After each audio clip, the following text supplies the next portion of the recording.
कार्तिक शुक्ल पक्ष के चतुर्थी तिथि से छठ महापर्व की शुरुआत हो चुकी है। कल भगवान भास्कर को संध्याकालीन अर्घ समर्पित होगा। 12 अप्रैल को उगते सूरज को अर्घ देने का साथ ही पवित्रता से जुड़े इस महापर्व का समापन हो जाएगा। जिले में हर वर्ष की भांति इस वर्ष भी नदी तालाबों के घाटों के अलावा श्रद्धालुओं द्वारा घरों में इस पर्व की तैयारी शुरू कर दी गई है। बिहार सरकार के स्वास्थ्य अभियंत्रण मंत्री विनोद नारायण झा ने पूर्णिया में प्रेस वार्ता के दरमियान कहा कि बिहार की 40 सीट पर एनडीए जीत दर्ज करने जा रही है। उन्होंने खासतौर से विपक्षियों पर हमला करते हुए कहा कि उनके पास प्रधानमंत्री का कोई चेहरा नहीं है। उन्होंने पिछले कार्यकाल को याद दिलाते हुए कहा कि पिछले कार्यकाल में जितने भी प्रधानमंत्री बदले हैं इसके लिए विपक्ष जिम्मेदार है और उनके समय में अर्थव्यवस्था भारत की पूरी तरह से चरमरा गई थी। उन्होंने कहा कि जब से प्रधानमंत्री नरेंद्र मोदी बने हैं देश का गौरव काफी बढ़ गया है। भारत निर्वाचन आयोग के निर्देश पर लोकसभा आम निर्वाचन के मतदान के दौरान शारीरिक दृष्टिकोण से असहाय मतदाता व दिव्यांग मतदाताओं को PWDS कोषांक उन्हें मतदान करने के लिए प्रेरित नहीं करेंगे, बल्कि मतदान केंद्र तक लाकर मतदान कराने की जवाबदेही भी निर्वहन करेंगे। पूर्णिया संसदीय क्षेत्र का चुनाव द्वितीय चरण अंतर्गत 18 अप्रैल को होने जा रहा है। इसके लिए विभागीय स्तर पर दिव्यांग मतदाताओं की सूची, मतदान केंद्र की सूची पूर्व में ही विधानसभा समन्वयक को उपलब्ध करा दिया गया है। पूर्णिया में 18 अप्रैल को चुनाव होना तय है और चुनाव की तारीख जिस तरह से नज़दीक आते जा रहा है, लोगों के बीच चुनाव को लेकर चर्चाएं उतनी भी तेज होती जा रही हैं।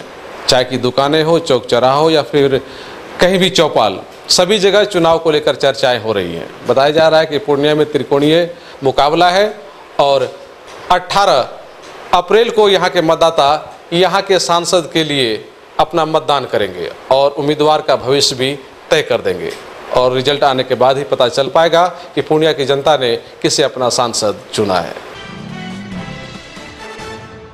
जिला प्रशासन के सौजन्य से मतदाताओं को मतदान के प्रति जागरूक करने के लिए मतदाता जागरूकता अभियान चलाया जा रहा है। इसी कड़ी में जीविका समूह की दीदियों ने जिला स्तरीय मतदान जागरूकता रैली जिला स्कूल मैदान से निकाली, जो शहर के विभिन्न चौक चौराहों होते हुए कला भवन में जाकर समाप्त हो गई। कला भवन में जीविका समूह की दीदियों को 18 अप्रैल को होने वाले चुनाव में मतदान करने की शपथ दिलाया गया।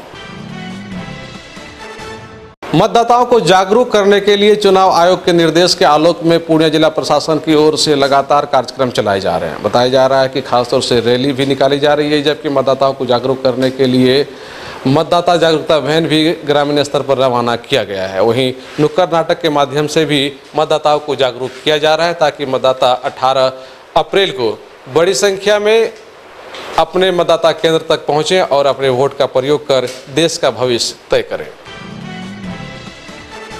रामनवमी जुलूस को लेकर विधि व्यवस्था दुरुस्त रहेगी, इसके लिए थानावार शांति समिति की बैठक आयोजित की जाएगी। शोभा यात्रा के दौरान पर्याप्त संख्या में पुलिस बलों की तैनात की जाएगी। पुलिस कार्यालय में आयोजित मासिक गोष्ठी में SP विशाल शर्मा ने सभी अधीनस्थ पुलिस पदाधिकारियों को विधि व्यवस्था संधारण के लिए निर्देश दिया। उन्होंने इस मामले में असामाजिक तत्वों के विरुद्ध निरोधात्मक कार्रवाई का भी निर्देश दिया। पूर्णिया के सांसद एवं जदयू के उम्मीदवार संतोष कुमार कुशवाहा के समर्थन में पूर्णिया के धमदाहा में केंद्रीय गृह मंत्री राजनाथ सिंह ने एक चुनावी सभा को संबोधित किया। इस दरमियान उन्होंने विपक्षियों पर जमकर हमला बोला। राजनाथ सिंह को सुनने के लिए बड़ी संख्या में धमदाहा क्षेत्र की जनता पहुंची हुई थी और उनके समर्थन में नारेबाजी भी कर रही थी। लोकसभा चुनाव को लेकर पूर्णिया कॉलेज स्थित ब्रजगृह में EVM सील करने का कार्य प्रारंभ हो गया है। ये कार्य 12 अप्रैल तक चलेगा। इसके तहत जिले के 2057 मतदान केंद्रों के लिए मतदान केंद्र बार विच्छेदन कार्य किया जा रहा है। ब्रजगृह की सुरक्षा के लिए 5 सेक्शन सशस्त्र पुलिस बल के जवान तैनात किए गए हैं। EVM सीलिंग कार्य का मॉनिटरिंग स्वयं जिला निर्वाचन पदाधिकारी सह जिलाधिकारी प्रदीप कुमार झा कर रहे हैं। पूर्णिया के जलालगढ़ थाना क्षेत्र अंतर्गत एक ग्राहक सेवा केंद्र संचालक से रुपये लूटने का असफल प्रयास किया गया। बताया जा रहा है कि घातला अपराधियों ने हथियार के बल पर ग्राहक सेवा केंद्र के संचालक को रोका और उसके रुपये का बैग लेकर फरार होने की कोशिश की। इस दरमियान उसकी पिटाई भी की गई, किंतु अपराधी रुपया लेकर फरार होने में असफल हो गए। इस दरमियान तत्काल स्थानीय थाना को सूचना दी गई। स्थानीय थाना प्रभारी जमील अख्तर ने बयान दर्ज करने के बाद अपराधियों को बहुत जल्द गिरफ्तार करने की बातें कही हैं।